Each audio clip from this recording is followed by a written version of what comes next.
రండి దేవుని యొక్క వాక్యంలోనికి వెళ్దాం. మత్తయి సువార్త 20వ అధ్యాయము 20-21 వచనాల్ని మనం చదువుకుందాం. అప్పుడు జబదయి కుమారుల యొక్క తల్లి తన కుమారులతో ఆయన వద్దకు వచ్చి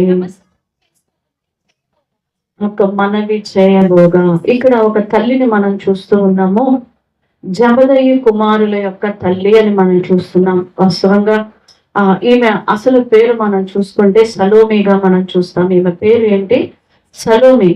పేరు సలోమినే, కానీ ఈమెను ఎక్కువగా అందరూ జబదయి కుమారుల యొక్క తల్లి అని పిలిచేవారు. అంటే సలోమి అన్న పేరు ఎక్కడెక్కడో కొంచెం కొంచెమే కనిపిస్తుంది, కానీ ఎక్కువగా సంబోధించినటువంటి విషయం మనం చూస్తే తన భర్త పేరుతో ఆయన పిల్లల యొక్క తల్లిగా ఆమె పిలువబడటాన్ని మనం చూస్తూ ఉన్నాము.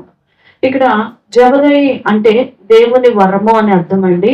జబదయి అనగా దేవుని యొక్క వరము అనే అర్థము. ఇతను ఈ జబదయి అన్న కొంచెము సంపన్నుడైనటువంటి జాలరిగా మనం చూస్తూ ఉంటాం.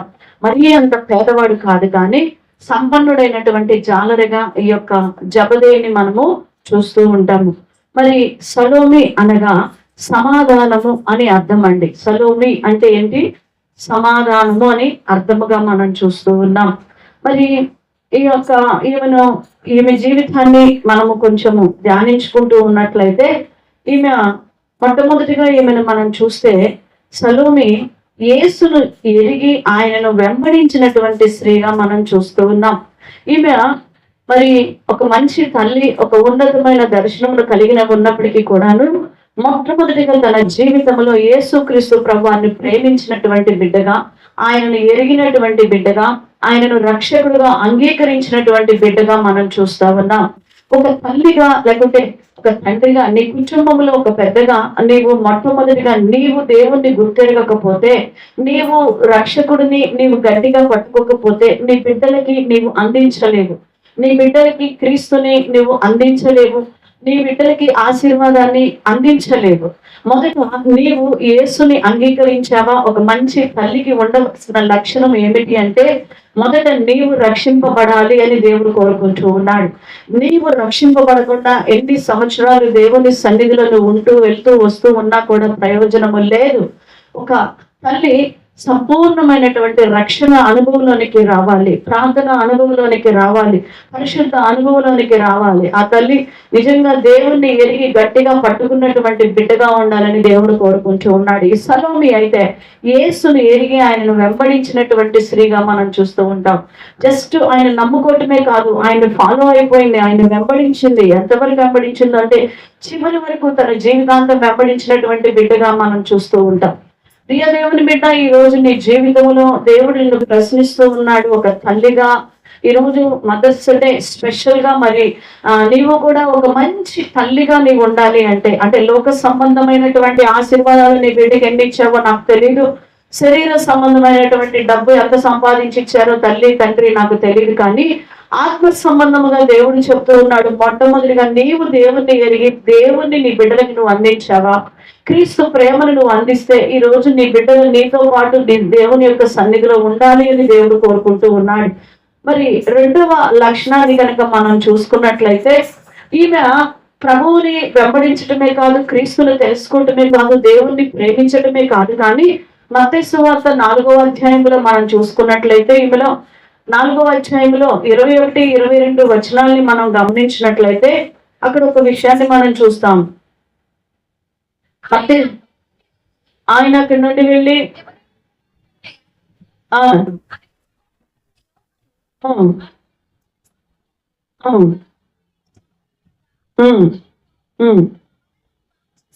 బాగు చేసుకొని చుండగా చూచి వారిని పిలిచాను. వెంటనే వారు విడిచిపెట్టి, ఇక్కడ తమ కుమారులు యేసును వెంబడించడాన్ని వారు చూస్తూ ఉన్నారు, కానీ తిరస్కరించలేదు. మంచి దంపతులు, మంచి తల్లిదండ్రులు, అంటే మదర్స్ డే సందర్భంగా ఒక తల్లి పాత్ర ఇక్కడ ఉన్నప్పటికీ కూడాను తండ్రి పాత్ర కూడా చాలా ఉండటాన్ని ఇక్కడ మనం చూస్తూ ఉన్నాము. యేసుక్రీస్తు ప్రభువారు వస్తూ ఉన్నారు. ఆ సమయంలో అక్కడ జబదయితో పాటు అంటే తండ్రితో పాటు కూర్చొని తన ఇద్దరు కుమారులు, వారి పేర్లు ఏంటంటే యాకోబు, యోహానుగా మనం చూస్తున్నాం. వలలు అల్లుకుంటూ ఉన్నారు అక్కడ. వారిని చూసినటువంటి యేసుక్రీస్తు ప్రభువారు వారితో చెప్తూ ఉన్నారు, నన్ను వెంబడించండి, అవి విడిచిపెట్టి నన్ను వెంబడించండి అని ప్రభువారు చెప్పగానే వెంటనే వారి వలలు ఏం చేశారంటే అక్కడ విడిచిపెట్టేసి యేసు ప్రభువారిని వెంబడిస్తూ వెళ్ళిపోవటాన్ని మనం చూస్తూ ఉన్నాం. ప్రియమైన దేవుని బిడ్డలారా, ఈ మాట చదవటానికి, ఈ మాటను మనం చెప్పుకోవటానికి చాలా ఈజీగా ఉంది, చాలా ఈజీగా ఉంది.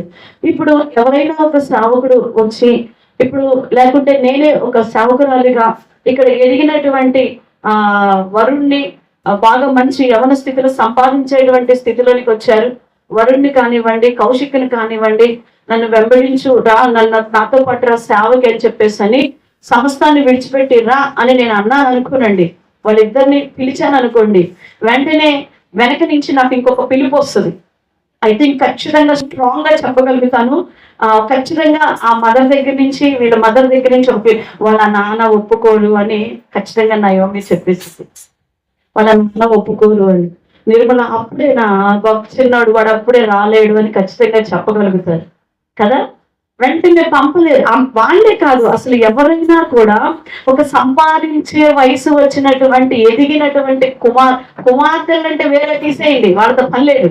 వాళ్ళకి ఇంటికి వెళ్ళేవాళ్ళు కాబట్టి ఏదో చేసినన్నారు, చేయలే వాళ్ళు మనకి ఎందుకులే అనుకుంటాం. కొద్ది రోజులు చేసేసి తర్వాత వేరే ఇంటికి వెళ్ళిపోయేవాళ్ళు కదా, కానీ ఎక్కడికి వెళ్తే ఏమైందిలో కొంచెం అటు ఇటుగా ఉంచేసేసి పంపించేస్తాం. కానీ అదే మగ పిల్లలని, చేతికి వచ్చినటువంటి పిల్లల్ని పంపించడం అంటే ఎంత కష్టమో తెలుసా, అది ఎంత కష్టమో తెలుసా అండి. ప్రియమైన దేవుని బిడ్డలారా, ఈ సలోమి ఒక తల్లిగా ఆమె ఎక్కడ బాధపడినట్లుగా మనం చూడట్లేదు. ఒక మంచి తల్లి ఎక్కడికి వెళ్తున్నారు? నేను ప్రేమించిన యేసయ్యతో కలిసి వెళ్తున్నారు, దేవునితో కలిసి పరిచర్యకి వెళ్తున్నారు, ఆయనతో కలిసి జీవించడానికి వెళ్తున్నారు, సేవ చేయడానికి వెళ్తున్నారని చెప్పి తన భర్తతో చెప్పిందేమో, లేకపోతే తన భర్తే తన భార్యతో చెప్పాడేమో, సంథింగ్. వాళ్ళిద్దరు ఏకీభవించి చూస్తూ ఉన్నారే కానీ అడ్డగించులా. ఎక్కడికయ్యా? ఇప్పుడే నా పిల్లలు ఇప్పుడిప్పుడే కొంచెం పని నేర్చుకున్నారు, ఇప్పుడిప్పుడే వలలు బాగు చేయడం నేర్చుకున్నారు, చేపలు పట్టడం నేర్చుకుంటూ ఉన్నారు, ఇప్పుడు వచ్చి నువ్వు రాని పిలుస్తావేంటి? ఇప్పుడే మా సంపాదన కొంచెం పెరుగుతా ఉంది, ఇప్పుడిప్పుడే కొద్దిగా పెరుగుతుంది, మొన్నటిదాకా నేనే తీసుకొచ్చా ఒక 100 రూపాయలు, ఇప్పుడు వీళ్ళిద్దరు రావటానికి కొంచెం కలిసింది 300 ఇప్పుడే వస్తున్నాయి, ఈ టైంలో నువ్వు తీసుకెళ్తావేంటి అని అనలేదండి. అనకుండా దేవుడు పిలిచినటువంటి ఆ పిలుపుకి లోబడిపోయారు. వెంటనే ఆ పిల్లలిద్దరిని కూడా ఏం చేశారు? ఎక్కడికి పంపించారంట? పరిచర్యకి దేవునితో పాటు పంపించారు, కానీ తిరస్కరించండి. వాట్ ఏ వండర్ఫుల్ తల్లండి అన్న మదరు. ఎక్కడ తిరస్కరించాల. ఈరోజు నిజంగా నువ్వు పంపించగలుగుతావా దేవుని కొరకు నీ బిడ్డలు? నువ్వు ఇవ్వగలవా? ఎన్ని సాకులు వస్తాయో కదా మన జీవితంలో, ఎన్ని సాకులు వస్తాయో. ఎగ్జామ్స్ అని చెప్తాము, చిన్నోళ్ళని చెప్తాము, చేయలేదని చెప్తాము, మనం ఎన్నో చెప్పేస్తూ ఉంటాం, మనం ఎన్నో మాటలు చెప్తూ ఉంటాం. పిల్లలకి చేయాలని ఆశ ఉన్నప్పటికీ కూడా పంపినటువంటి తల్లి తండ్రులు చాలా మంది. ప్రియమైన దేవుని బిడ్డలారా, ఈరోజు దేవుడు నీతో సూటిగా మాట్లాడుతూ ఉన్నాడు. నీ బిడ్డను ఎక్కడికి పంపిస్తున్నావు? ఎవరితో పంపిస్తున్నావో పరిశీలన చేసుకో. ఎక్కడికి పంపిస్తున్నావు? ఎవరితో పంపిస్తున్నావు? దేనికి పంపిస్తున్నావు? ఒరే చదువురా, నా జీవితం నాశనం అయిపోయింది చదువు అంటున్నావు. చదువురే, ఉద్యోగం చేయరా, ఉద్యోగం చేయమ్మా, ఉద్యోగం చేయండి అంటూ ఉన్నావు. ఇల్లు సంపాదించండి అని నేర్పిస్తూ ఉన్నావే కానీ దేవుని కొరకు వారి జీవితమును ఖర్చు చేయటము ఒక తల్లిగా నువ్వు నేర్పించలేకపోతున్నావు. కారణం, నీవు దేవుణ్ణి గట్టిగా పట్టుకోలేదు, నీవు దేవుణ్ణి గట్టిగా ప్రేమించలేదు. నువ్వు ఒక మంచి తల్లి అనిపించుకోవాలంటే నీ బిడ్డలకి ఈ లోకంలో లక్షల ఆస్తి కన్నా కూడా దేవుణ్ణి అందించు, దేవుని ప్రేమను అందించు, క్రీస్తుని అందించు, పరిశుద్ధమైన జీవితాన్ని అందించు. అది వారి జీవితంలో అంచెలంచెలమైనటువంటి ఆశీర్వాదంలోనికి నడిపించింది. హల్లెలూయా. నువ్వు లక్షలు ఇచ్చినా కూడా ప్రయోజనము లేదు, ఆస్తి పాస్తులు ఇచ్చినా కూడా ఏ ప్రయోజనము లేదు.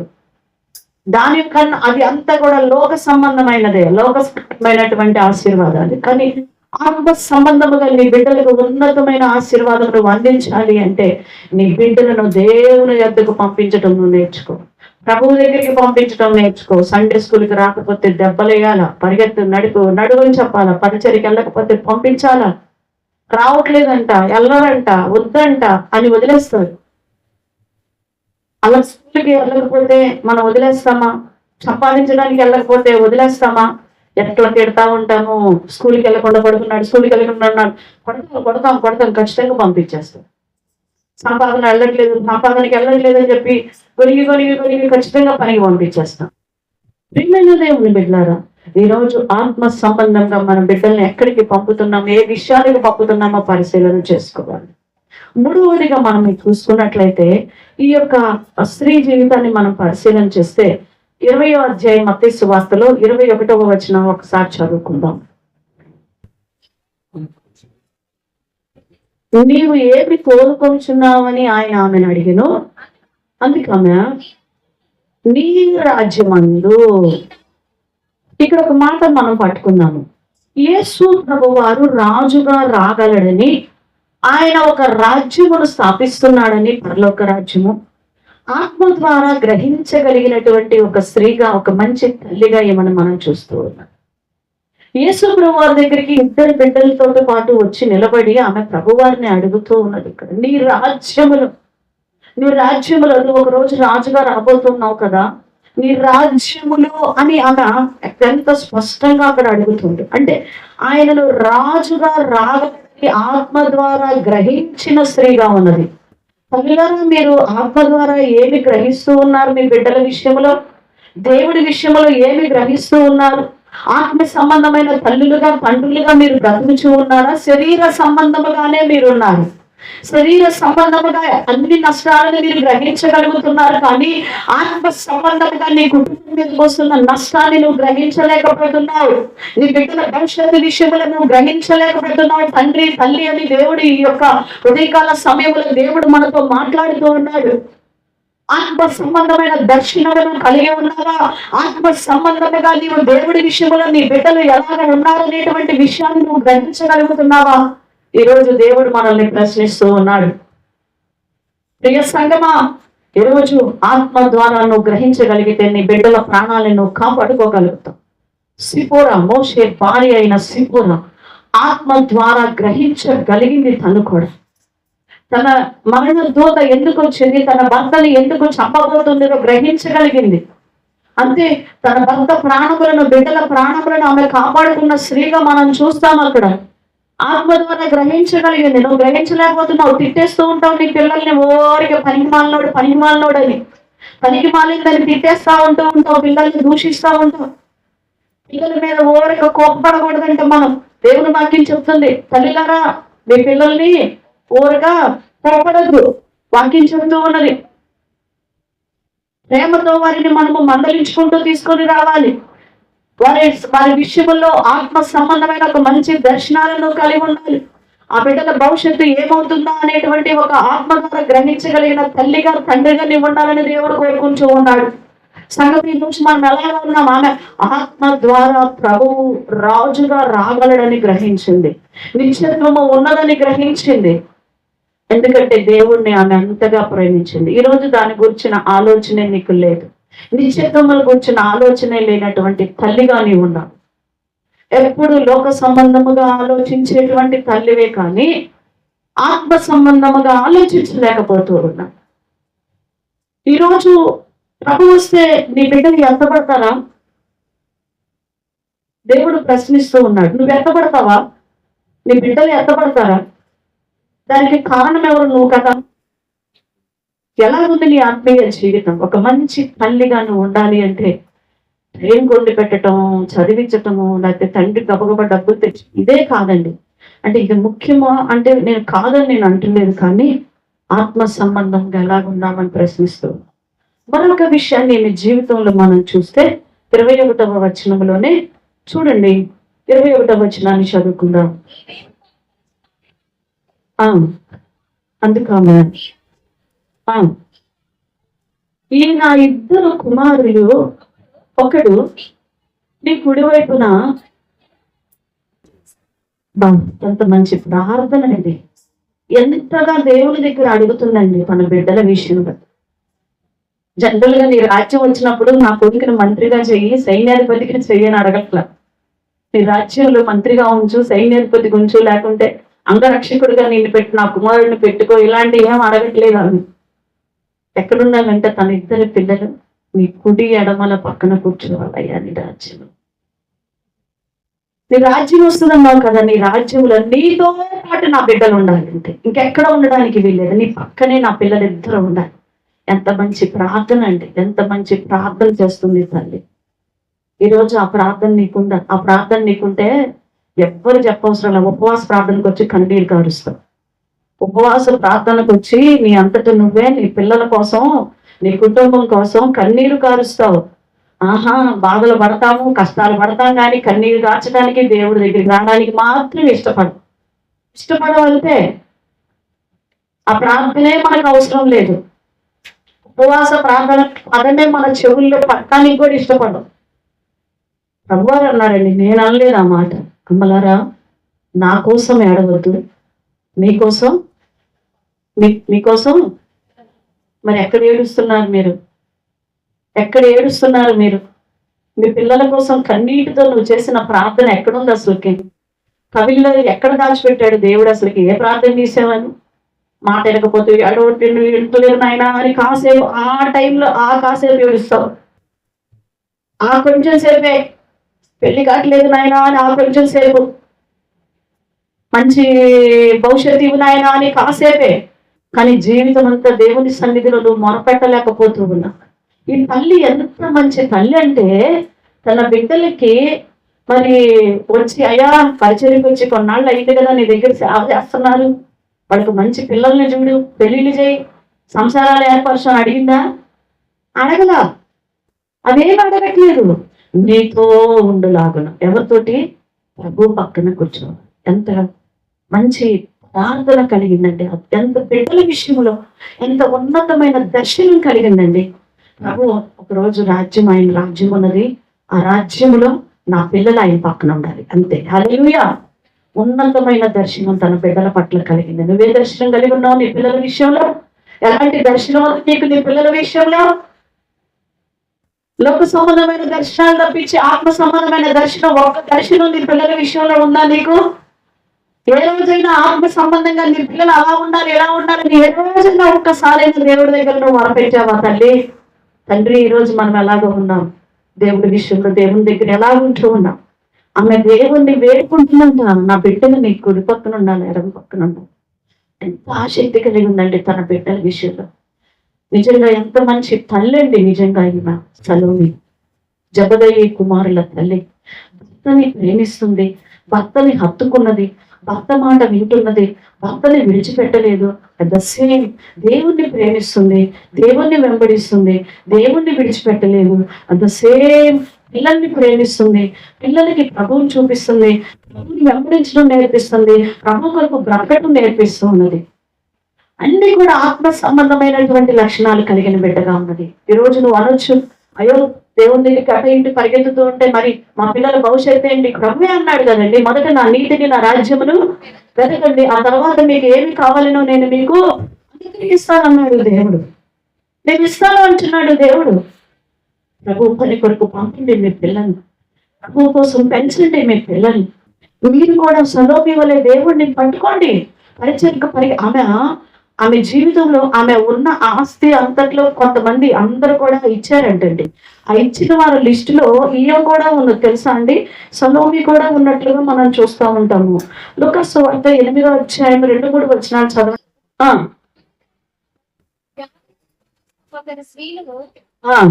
అనగా 7 దయ్యములు వదిలిపోయిన మగ్దలేని అనబడిన మరియయు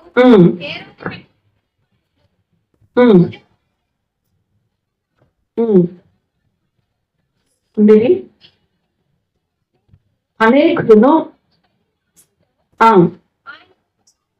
తమకు కలిగిన ఆస్తితో వీరును అనేక మంది స్త్రీలు, అంటే వారిలో సలోమి కూడా ఉన్నదండి. అనేక మంది స్త్రీలలో ఈమె ప్రభువుని వెంబడించే లిస్టులో ఈమె కూడా ఉన్నది.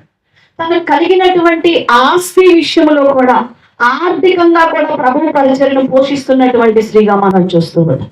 ఈరోజు బిడ్డల సంపాదన విషయం మీద ఆధారపడేటువంటి తల్లిదండ్రులు ఉన్నారేమో, కానీ వీళ్ళు వారి సంపాదన కూడా ఎవరికి ఖర్చు పెడుతున్నారంట?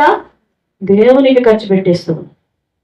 ప్రభువు కోసము తన దగ్గర ఉన్నటువంటి విషయంలో ప్రభువుకి ఇస్తున్నటువంటి బిడ్డగా పరిచయం చేస్తున్నటువంటి స్త్రీలు అనేక మంది స్త్రీలు ఉన్నారు. అంటే వాళ్ళలో ఖచ్చితంగా సలోమి ఉన్నదండి. ఎందుకంటే మరణం వరకు వెంబడించిన స్త్రీ ఆమె, మామూలు స్త్రీ కాదు సలోమి. తనకు ఉన్నటువంటి ఆస్తి విషయంలో కూడా ప్రభువుకి ఇచ్చి పరిచయం చేసినటువంటి తల్లిగా మనం చూస్తూ ఉన్నాం. అంతేకాదండి, ఈమె తన కుమారులే కాదు ప్రభువుని వెంబడించింది, మరణము వరకు ప్రభువుని మరణ పర్యంతము వెంబడించినటువంటి స్త్రీగా మనం చూస్తూ ఉంటాం. మత్తయి సువార్త 27వ అధ్యాయం 56వ వచనం చదువుకుందాం. వారిలో మగ్దలేని మరియయు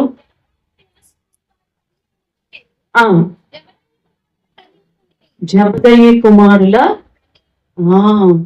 సిలువ వేస్తుంటే, యేసుక్రీస్తు ప్రభు వారిని వీధుల్లో తీసుకొని వెళ్తుంటే వెంబడించిన స్త్రీలలో, ప్రభు వెనకమాల ఉండి కన్నీరు కారుస్తున్న స్త్రీలలో ఎవరున్నారో తెలుసా?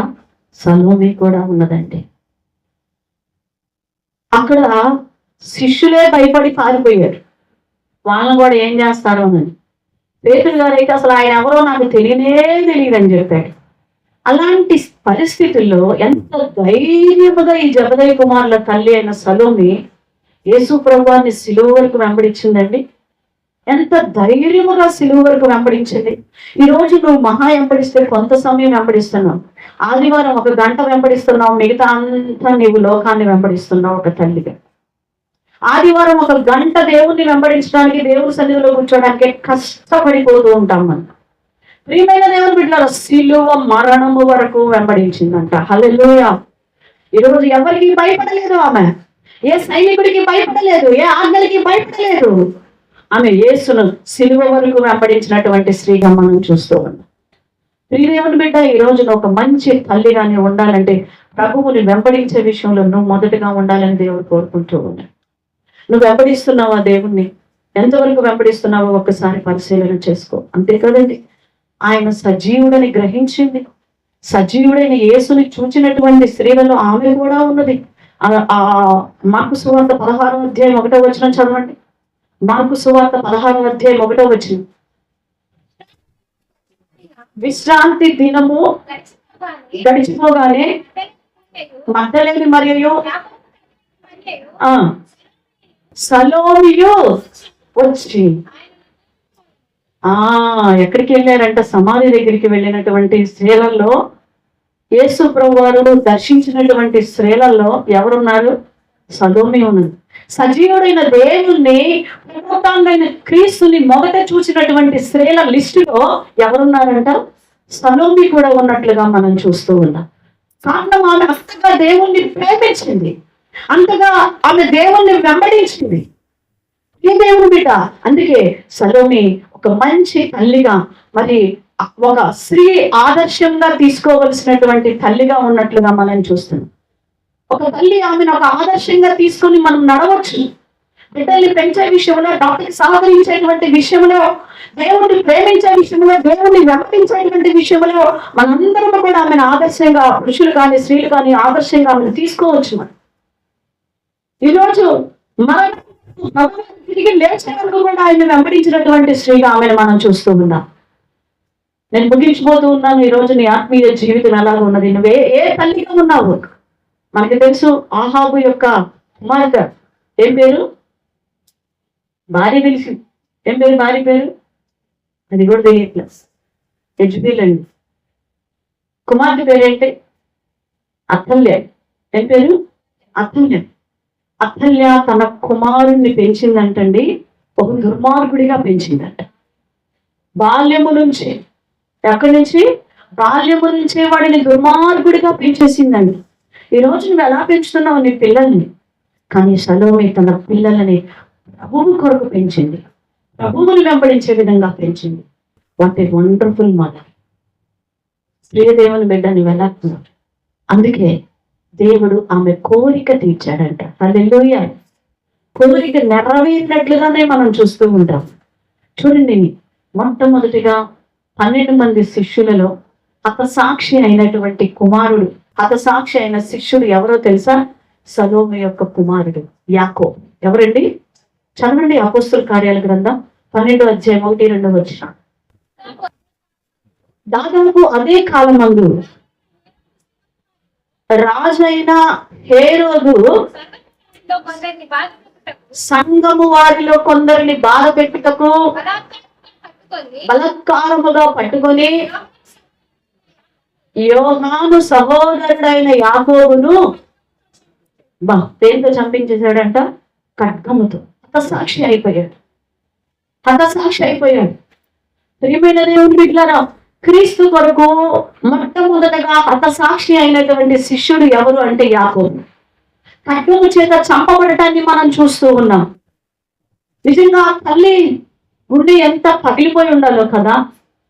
తల్లి అయిన మరియా యేసుక్రీస్తు ప్రభువారు సిలువకు అప్పగించబడుతున్నప్పుడు ఆ తల్లి ఎంత రోధించిందో, అలానే సలోమి కూడా యాకోబుని ఖడ్గము చేత క్రీస్తుని నమ్ముకుని సువార్తను ప్రకటిస్తూ సంఘములను కడుతూ క్రైస్తవులుగా మార్చబడుతున్నటువంటి విధానాన్ని చూసి తన కుమారుణ్ణి చంపిన కత్తితో చంపేస్తూ ఉందంటే ఆ తల్లి హృదయం ఎంత బద్దలైపోయి ఉంటుందో కదా, ఎంత బద్దలైపోయి ఉంటుందో.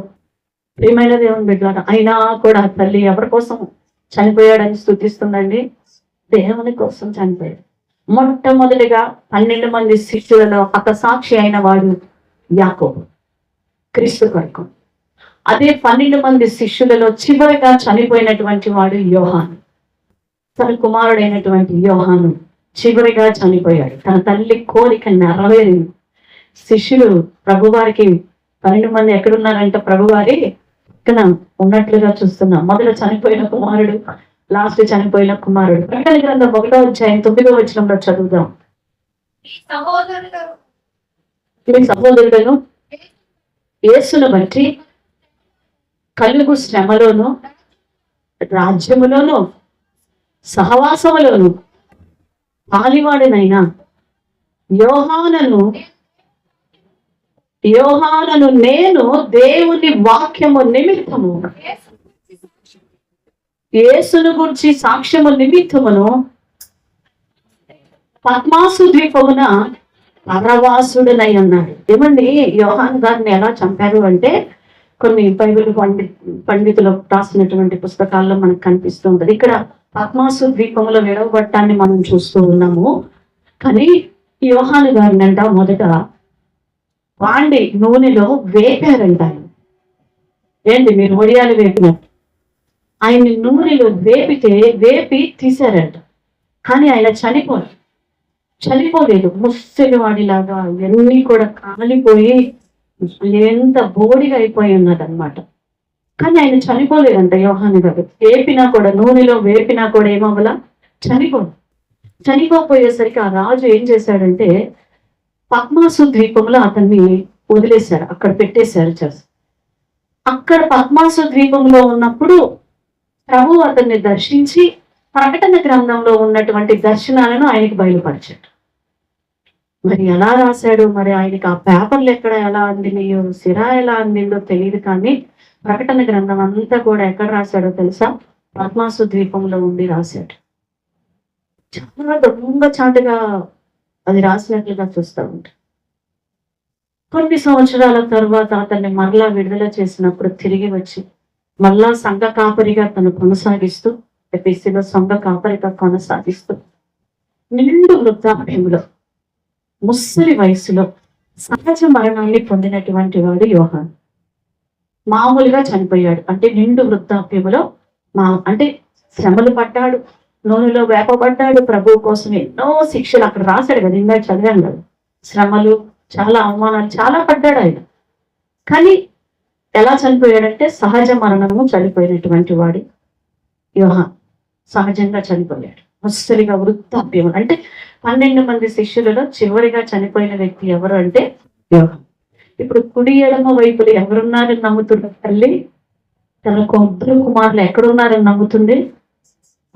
అదే మనమైతే ఏ దేవుడు ఏమోనమ్మా, అమ్మా యవనస్తులమ్మా వెళ్ళిపోయారమ్మా, దేవుడు అని వెళ్ళారమ్మా, ఏందో ఆయన వెనకమాలు పడారమ్మా, ఏం ప్రయోజనం అమ్మా, చచ్చిపోయారమ్మా, ఇద్దరు చచ్చిపోయారమ్మా, అన్యాయం చచ్చిపోయారమ్మా, దేవుడు కాపాడలేదమ్మా, దేవుడు ఏమీ చేయలేదమ్మా అని దేవుడిని మనం ఏం చేస్తాము? దూషిస్తాం.